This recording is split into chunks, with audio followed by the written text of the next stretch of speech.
A good man. Jim calls me in the afternoon to ask if I can give him a ride to the doctor's office tomorrow because this flu thing he has is hanging on and he's decided to get something for it. I tell him I'm supposed to be going down to Olympia to help Angie and Jean remodel their spare room and kitchen. Jim says it's no big deal, he can take the bus.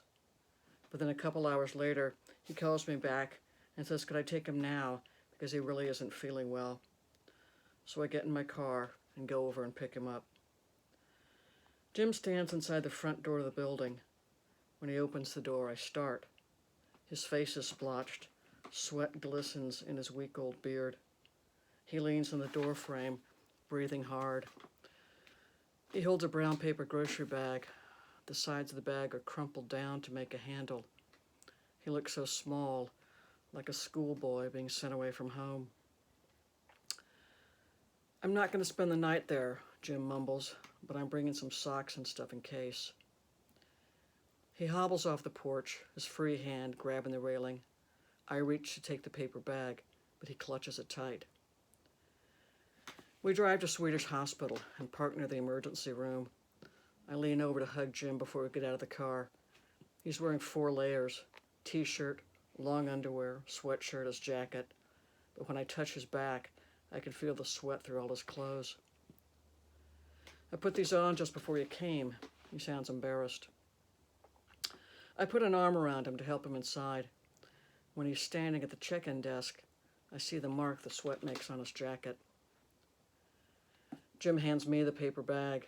I take his arm and we walk to the examination room to wait for a doctor. We walk slowly. Jim shuffles, and I almost expect him to make his standard crack at the two of us growing old together in the ancient homosexuals' home for the prematurely senile and pinching all the candy stripers' butts, but he doesn't. He sits down on the bed in the exam room.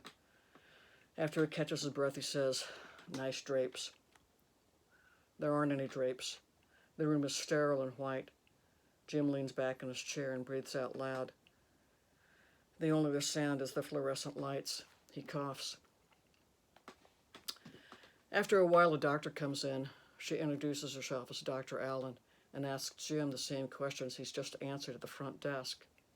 His fevers, his sweats, his appetite, his breath. She speaks softly, touching his arm as she listens to his answers. Then she pats his arm and says she'll be back in a minute. In a few seconds more, a nurse comes in and starts poking Jim's arm to hook him up to an IV. Jim is so dehydrated she can't find the vein. She pokes him 3 times before one finally takes. Jim's arm is white and red. He lies there with his eyes closed, flinching.